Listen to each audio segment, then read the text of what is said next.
Melanjutkan cerita film legenda Gunung Merapi. Di video ini, masih dalam cerita Bajul Buntung, yang konon katanya mau bertobat, tidak akan jadi pengikut Mak Lampir lagi.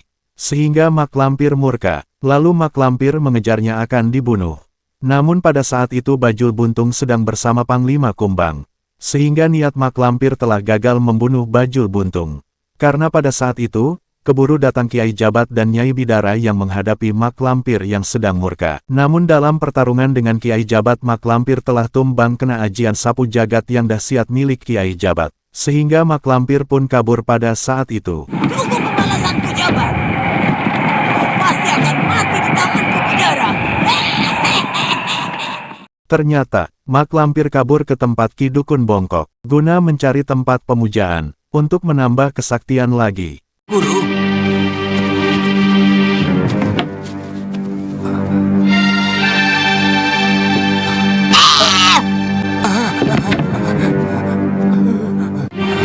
Dari mana saja kau? Mencari rempah-rempah obat, Guru. Sediakan aku tempat pemujaan. Cepat. Baik, Guru.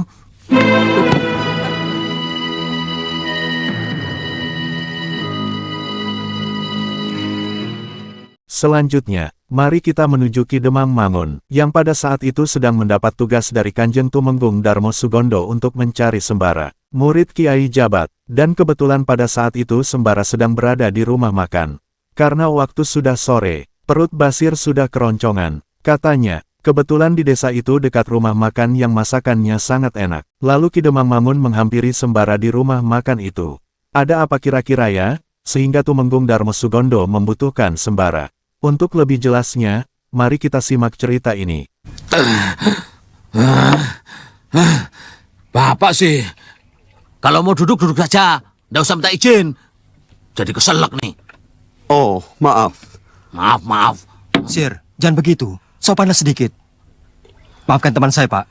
Tidak apa-apa. Memang saya yang salah. Maaf kalau saya keliru. Apakah Andika yang bernama Sembara? Benar? Murid Kiai Jabat? Ya. Bapak siapa? Perkenalkan, saya Demang Mangun. Bagaimana perkembangan terakhir? Sangat memprihatinkan. Korban jatuh lagi, Kanjeng. Kali ini seorang gadis bernama Warsiti. Mati secara mengenaskan. Innalillahi wa inna ilaihi roji'un. Assalamualaikum. Waalaikumsalam. Kami datang, Kanjeng.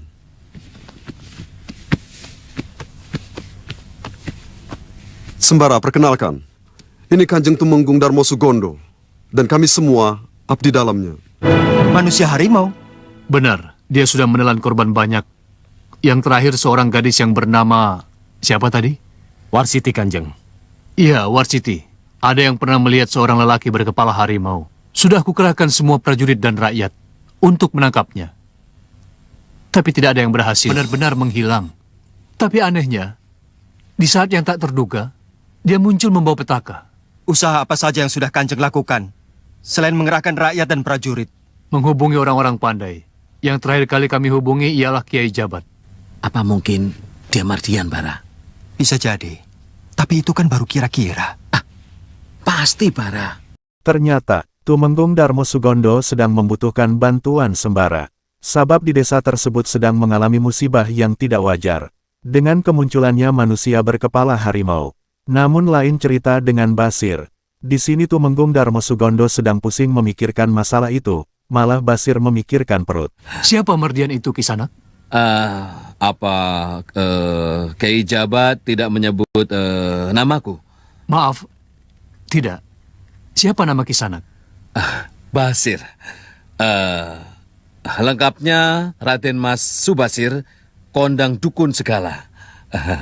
Pakai dukun segala? Iya.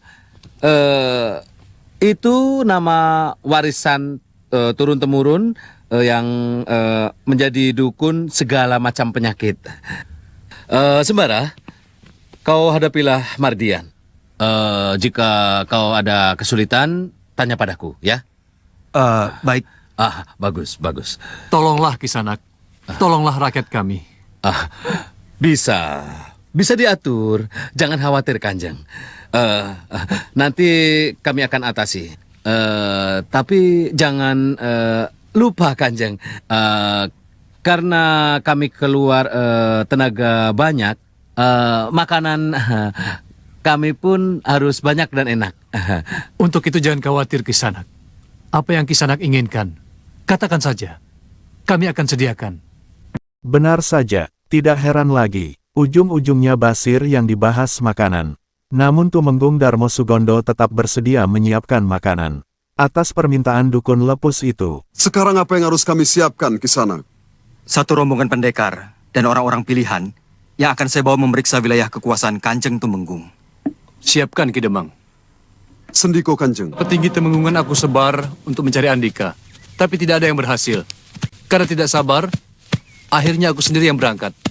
Alhamdulillah aku berhasil menemui Andika. Tahu tidak Kanjeng, kenapa bisa berhasil? Tidak. Karena petunjuk ilahi melalui perut saya ini. Oh ya? Pencarian manusia berkepala harimau pun sedang dilakukan ke seluruh pelosok desa. Namun rupanya belum ada tanda-tanda kelihatan. Padahal manusia yang dicari berada di sana. Tapi kalau jam-jam waktu siang, susah dibedakan. Karena menyamai seperti orang biasa pada umumnya.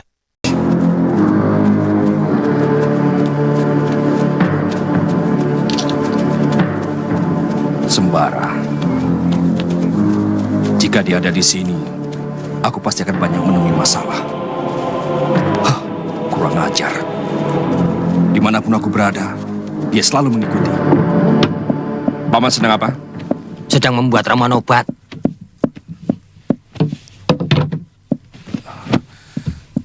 Ada gadis yang perlu aku datangi nanti malam? Jangan sembarangan, Mardian. Tumenggung dan rakyat di sini sudah tahu siapa yang membuat orang-orang itu mati. Kamu bisa mati, dikeroyok orang banyak jika tertangkap. Bagiku lebih baik mati daripada mengalami nasib seperti ini, Paman. Aku ini manusia biasa, tapi tidak bisa hidup sebagai manusia. Kamu tidak akan bisa tidur dengan seorang wanita dari bangsa manusia, Mardian. Sudah berapa kali aku bilang. Aku tahu, tapi aku ini bukan malaikat. Aku punya nafsu. Kau kawinilah wanita-wanita dari bangsa jin. Bagaimana aku bisa mendekati mereka? Mereka tahu aku pengikut mak lampir. Mereka benci sekali padaku.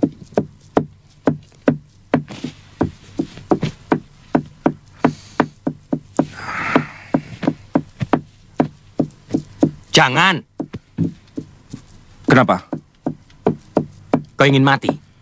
Siapa di dalam? Guru, mak lampir. Dia sedang bersemedi. Dia tidak mau diganggu.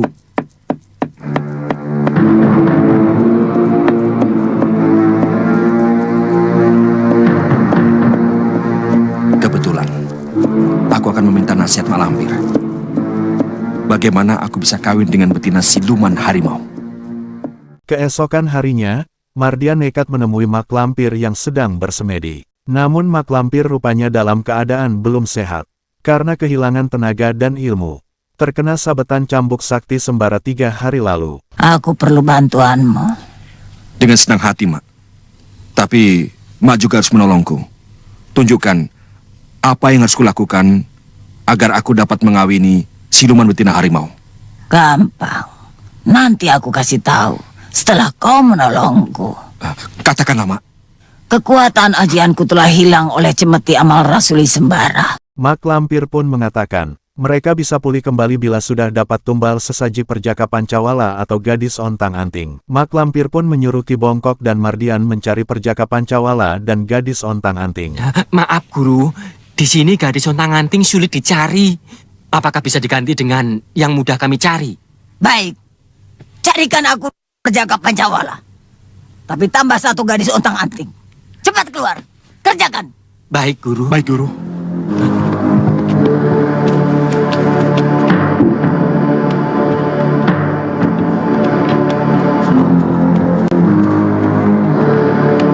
Bongkok, Iya, Guru. tanyakan pada Mardian. Mengerti tidak apa yang aku tugaskan? Bagaimana? Mengerti kamu? Belum, Paman. Apa itu perjaka Pancawala? Kenapa tidak kau tanyakan? Takut.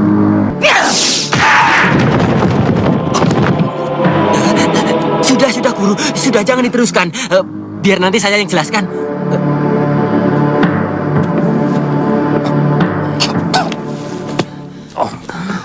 Untung tidak sepenuh tenaga Mak Lampir mengirimkan pukulan kepadamu. Tapi ini pun dada terasa seperti mau pecah, Paman. Makanya, hati-hati berhadapan dengan dia. Jangan sampai Mak Lampir murka. Itu karena aku tidak tahu maksud pemuda Pancawala. Apa itu, Paman? Pandawa 5. Maksudnya? 5 anak lelaki semua. Salah seorang lahir pada malam Jumat Kliwon. Mak Lampir memilih perjaka tersebut sebagai Durwala. Ini pun tidak gampang dicari. Heran, kenapa permintaannya serba yang sulit? Shh, jangan bilang begitu. Didengar Mak Lampir, kita bisa celaka. Di malam harinya, Ki Bongkok dan Mardian pun menuju ke sebuah desa dan perkampungan. Namun Ki Bongkok tidak mencari sendiri, tapi menyuruh orang warga kampung, yang mestinya sudah tahu keadaan di kampung tersebut. Ki Bongkok pun memberi upah lumayan besar kepada orang tersebut. Sudah dapat. Sudah, Ki. Anaknya Mbok Ratini dan anaknya Pak Wangat. Tapi saya tidak tahu hari kelahirannya, karena belum sempat nanya. Kelimanya anak laki-laki. Benar, Pandawa 5. Jangan bilang siapa-siapa, saya kesini ya. Iya, Ki.